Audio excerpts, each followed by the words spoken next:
बिस्मिल्लाहिर्रहमानिर्रहीम। अस्सलाम वालेकुम। उम्मीद है आप ठीक होंगे, खैरियत से होंगे। तैयब लोग फिर से आपकी खिदमत में हाजिर है जी। सबसे अहम और बड़ी डेवलपमेंट ये है कि हुक्मरान इत्तेहाद जो है वो जुडिशरी से मुतल्लिक अदालती रिफॉर्म्स जो है वो आज पेश करने जा रहा है ऐवान में। और आज ही दोनों ऐवानों में यानी कि कौमी असम्बली और सेनेट में जो है इस हवाले से तरमीम जो है वो लाया जाने का इम्कान है। और आज मुमकिन तौर पे कौमी असम्बली में ये लाई जाएगी और फिर आज ही का कहा जा रहा है कि सेनेट में भी इनको पेश कर दिया जाएगा। और गालिब इम्कान यही है कि इतवार के रोज़ जो है वो इनकी मंजूरी दे दी जाएगी दोनों ऐवानों से। और उसके बाद ये मामला सदर मुमलिकत की जानिब से जाएगा और सदर मुमलिकत जो है वो दस्तखत कर देंगे।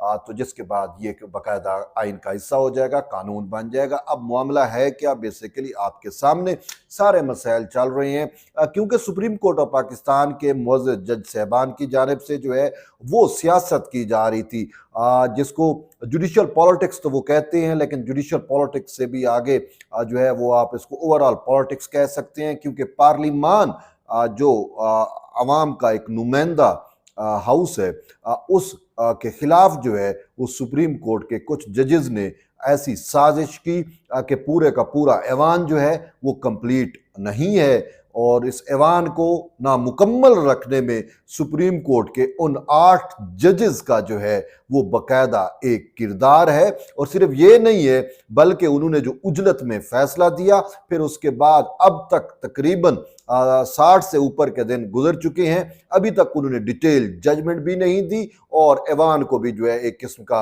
उन्होंने हैंग कर दिया है।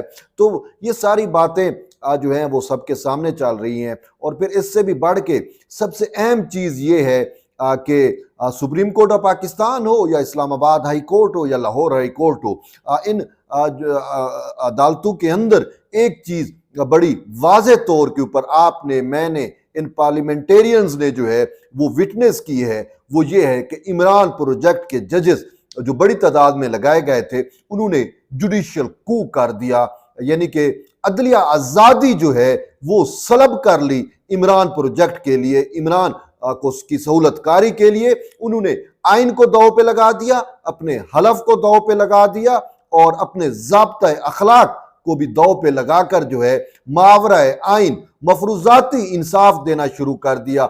8 जजेस का फैसला मावरा आइन फैसला है, ये मैं नहीं कह रहा बल्कि खुद सुप्रीम कोर्ट के 2 मुअज़्ज़ज़ जज साहबान जिसमें अमीनुद्दीन खान और नईम अफगान ने कहा।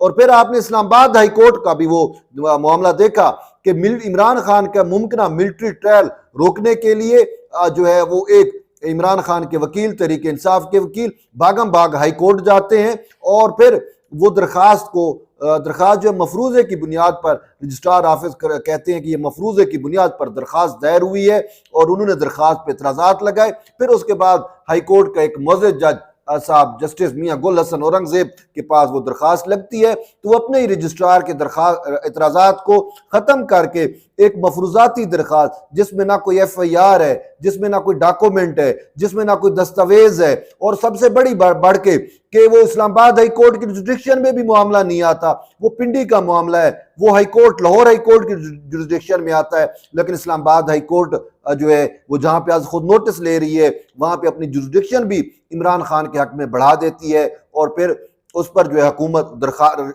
एतराज़ात भी ख़त्म हो जाते हैं और हुकूमत से जवाब भी तलब कर दिया जाता है। तो बस आप इसे मफरूजाती इंसाफ कह सकते हैं। तो बेसिकली अगर आप इन सारी चीज़ों को मद्देनजर रखें तो तहरीक इंसाफ इस वक्त क्यों शोर होगा कर रही है, उसके यूट्यूबर्स क्यों इस वक्त जो है वो तिलमिला रहे हैं, बौले हो चुके हैं आईनी तरमीम को रोकने के लिए।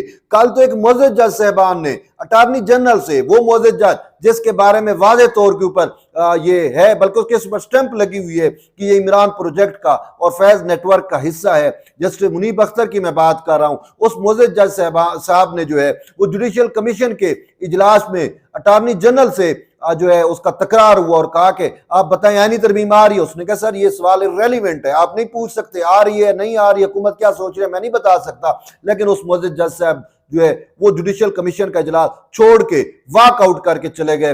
हैरत होती है कि अब सुप्रीम कोर्ट के जज भी जो हैं वो वॉकआउट करने लग गए हैं। क्या वो यूं आप दोस्तों ये भी कह रहे हैं कि लगता है कि सुप्रीम कोर्ट में भी अब हिज़्ब इख्तलाफ जो है वो आ चुकी है और मुनीब अख्तर अपोजिशन से या हिज़्ब इख्तलाफ से जो है वो वॉकआउट कर गए हैं। तो ये अब ये जज साहबान है। तो बहरहाल इन मोअज़्ज़ज़ जज साहबान का एक प्लान है, एक मंसूबा था। वो मंसूबा क्या है? जिस वजह से अगर आपने मुझे सुना हो, मैं मुतअद्दिद मरतबा कहता था कि अगर मंसूर अली शाह चीफ जज बन जाते हैं, अगर उनका नोटिफिकेशन कर दिया जाता है तो फिर शहबाज शरीफ जेल में होंगे, सदर जरदारी जेल में होंगे। वो मैंने बात हवा में नहीं की, खला में नहीं की, वो बात बेसिकली वो उस बड़े प्लान का हिस्सा है जिस प्लान के तहत ये इन्होंने कहा कि अगर इमरान खान का, क्योंकि सिविलियन मुकदमात जिसमें थे उन सब में उन्होंने रिलीफ दे दिया इमरान खान को, अब उनके लिए सबसे बड़ा खतरा जो है वो मिलिट्री ट्रायल है। तो उस पर भी वो प्लान कर चुके हैं कि अगर इमरान खान का मिलिट्री ट्रायल होता है तो उस मिलिट्री ट्रायल के खिलाफ जो है अल्टीमेट जो रेमेडी है वो फिर सिविलियन कोर्ट में होगी, यानी कि हाई कोर्ट में वो मामला चैलेंज होगा या सुप्रीम कोर्ट में चैलेंज होगा। और जो ही इन अदालतों में चैलेंज होगा तो मिलिट्री कोर्ट के फैसले को उठाकर बाहर फेंक दिया जाएगा और यूं इमरान खान को रिहा करा लिया जाएगा। और रिहाई के बाद की मनसूबाबंदी कुछ यूं है कि इमरान खान जो मियां वाली वाले उसमें इलेक्शन नहीं लड़ सकते और उस पर जो है उनकी नाअहली है, सजा है, तो वो सजा भी खत्म करके, उनकी नाअहली भी खत्म करके उनको जो है वो किसी हल्के से इलेक्शन लड़ाकर जो है वो रुकन कौमी असम्बली बनाया जाएगा। और फिर उसके बाद ऑलरेडी 2/3 मंसूर अली शाह और 8 जजेस हुकूमत से खींच चुके हैं और उनके बकौल ये भी हम इस तरीके से करेंगे कि तरीके अदम एतमाद वजीर आजम के खिलाफ लेके आएंगे और फिर जो है इमरान खान को वजीर आजम का कैंडिडेट बनाएंगे और फिर इस तरीके से हम उसको दोबारा बरसरे इक़्तिदार करेंगे। ये एक बड़ी मनसूबाबंदी है। इस मनसूबाबंदी में इसराइल भी शामिल हो सकता है, इस मनसूबाबंदी में गोल्ड समेत ऑपरेशन की भी मुआवनत हासिल है, इस मनसूबाबंदी में अमेरिका भी शामिल है। और ये ऐसे तो नहीं है मंसूर अली शाह फैसला देने से पहले भी अमेरिका जाते हैं, फैसला देने के बाद भी अमेरिका जाते हैं और पाकिस्तान में भी होते हैं, तो वो पॉलिटिकल सेक्रेटरी से मिलती हैं। ये सारी चीजें हवा में नहीं खड़ी हुई, ये बिल्कुल एक बहुत बड़ा बाकायदा प्लान था, मंसूबा था और जिसके तहत जो है उसको अमली जामा पहनाया जाना था। लेकिन इसी वजह से हम बार बार हुकूमत को कह रहे थे कि अगर आपने कुछ नहीं किया तो फिर आप अपने लिए जेल बना लें या कर लें कि आपने जेल में कौन सी जेल में रहना है। तो अब हमें खुशी की बात यह है कि हुकूमत ने हमारे कहने के ऊपर और वक्त का जो तकाजा है, मतलब हम जो कह रहे थे वो तो वक्त का तकाजा था ना, हम तो जो नीड ऑफ टाइम है हम तो उसको देख रहे थे कि वक्त क्या मुतकाजी है, तो हम उस वजह से हुकूमत को झंझोड़ रहे थे। और शुक्र है कि हुकूमत ने जो है वो हमारी बातों को सीरियस लिया, वक्त के जो तकाजा था उसको पे लबैक कहा और अब आके वो आईनी तरामीम जुडिशियल पैकेज जो है उस पर उन्होंने जो है वो काम किया और आज कल ये जुडिशियल पैकेज आ जाएगा। और इसमें सबसे मेन चीजें खदो खाल क्या होंगे, एक तो आर्टिकल 175A यानी जो जजेस की तैनाती का तरीकाकार है, जो 19वीं तरमीम में सुप्रीम कोर्ट पाकिस्तान ने 19वीं तरमीम के जरिए ब्लैकमेल करके अपने पास रखा था, उसमें तरमीम की जाएगी, ठीक है। और फिर नेक्स्ट चीफ जस्टिस की तैनाती 3 या 5 सीनियर 3 जजेस में से होगी और जुडिशियल कमीशन प्लस पार्लिमानी कमेटी मिक्सअप हो जाएगी या जम हो जाएगी या उनका मुश्तरका इजलास होगा और वो 5 जजेस में से एक चीफ जस्टिस का तैनाती करेगी। और दूसरा आर्टिकल 179 है जिसमें जजेस की रिटायरमेंट का मामला है और उसमें 65 साल लिखा हुआ है, तो अब उसको बढ़ा के 68 साल कर दिया जाएगा। अब अगर 68 साल हो जाती है उससे फिर यही होगा कि चीफ जस्टिस ऑफ पाकिस्तान काजी फैज ईसा जो है उनका टेन्योर जो है वो 3 साल मजीद बढ़ जाएगा और वो कंटिन्यूटी होगी, वो एक्सटेंशन नहीं हो, उसको आप कह सकते कंटिन्यूटी कहेंगे कि वो 3 साल मजीद कंटिन्यू करेंगे। और इस तरीके से आर्टिकल 200 जो है जो जजेस के ट्रांसफर से मुतल्लिक है उसमें भी हाई कोर्ट के जजेस के तबादलों से मुतल्लिक है, उस पर भी अमेंडमेंट की जाएगी और फिर उस अमेंडमेंट के तहत इस्लामाबाद हाई कोर्ट के जजेस को दीगर 4 सूबाई हाई कोर्ट्स में भेजा जा सकता है और 4 सूबाई हाई कोर्ट्स के मुअज़्ज़ज़ जज साहबान को इस्लामाबाद लाया जा सकता है। तो यूं जो है एक जुडिशियल पैकेज जो है मुमकिन तौर पर आ रहा है, उसमें ये भी कहा जा रहा है कि शायद कॉन्स्टिट्यूशनल कोर्ट का क़याम भी अमल में आए, लेकिन बहुत सारी चीजें अभी अंडर डिस्कशन है। अब देखते हैं कि आज जब हुकूमत, अब मैं जो विला कर रहा हूं तो शायद जब आप ये वीलॉग सुन रहे होंगे तो उसी वक्त हुकूमत टेबल शायद कर चुकी हो, ये आइन साजी, ये कानून साजी, ये मुजव्वजा जुडिशल पैकेज। अब उससे क्या होगा? उससे ये होगा कि चीफ जस्टिस मजबूत हो जाएंगे, उससे ये होगा कि इमरान प्रोजेक्ट जजेस की हौसला शिकनी होगी, इमरान प्रोजेक्ट जजेस जो है। और असल बात जो मैं आपको बताना चाह रहा हूं, आप देख रहे हैं कि अभी यूथे अभी से उनके पास नैरेटिव नहीं रहा कि अब वो किस तरीके से, क्योंकि पार्लिमान के खिलाफ वो जा नहीं सकते, पार्लिमान को बदनीयत करार दे नहीं सकते। उनके पास एक चीज बचेगी जिसका वो सहारा लेने की कोशिश करेंगे और वो ये कहेंगे कि ये जी अदलिया आजादी पे हमला है। बात यह है कि जब इमरान प्रोजेक्ट के जजेस ने पूरी अदलिया को यरगमाल कर लिया, जुडिशियल कू कर दिया इमरान प्रोजेक्ट के लिए, इमरान खान को वापस लाने के लिए, वो ना आइन को मान रहे हैं ना कानून को मान रहे हैं, वो किसी हद तक भी जा रहे हैं, तो क्या ये अदलिया आजादी से सलब नहीं हुई? दरअसल जो पार्लिमान कर रहा है, वो पार्लिमान तो अपनी सुपरमेसी को बरकरार करेगा ही करेगा, अपनी सुपरमेसी को तो मनवाएगा ही मनवाएगा, लेकिन उसके साथ साथ पार्लिमान का आप पे, मुझ पे, पाकिस्तान की जुडिशरी पे ये एक बहुत बड़ा एहसान होगा कि वो इमरान प्रोजेक्ट के शिकंजे में जकड़ी हुई अदलिया को जो है वो आजाद करेगा।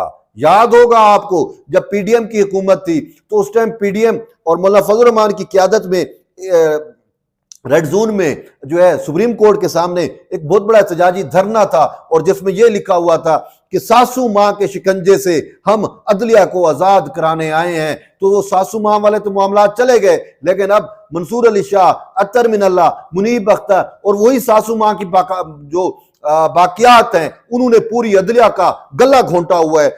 इस्लामाबाद हाई कोर्ट में देखें, चीफ जस्टिस एक साइड पे है और 6 जजेस ने जुडिशियल कू करके अपनी बात मनवा रहे हैं, मफरूजाती इंसाफ दे रहे हैं। यही कुछ 8 जजेस ने सुप्रीम कोर्ट में किया और कुछ ऐसा ही शायद लाहौर हाई कोर्ट में भी हो रहा है। तो बहुत सारी चीजें हैं। असल में ये जो आईनी तरमीम है ये अदलिया आजादी को मुकद्दम करेंगी, अदलिया आजादी को बहाल करेंगी, उस आजादी को जो इमरान प्रोजेक्ट के जजेस ने सलब कर रखी है। ये बात समझने की है। तो बहरहाल अब देखते हैं कि मामलात के सिमट जाते हैं, पार्लिमान की जो वो मुसवदा है वो कब टेबल होता है, आनी तरमीम कब आती है, उसमें क्या क्या चीजें हैं। तो इस हवाले से मजीद जब कुछ होगा तो हम आप तक शेयर करेंगे।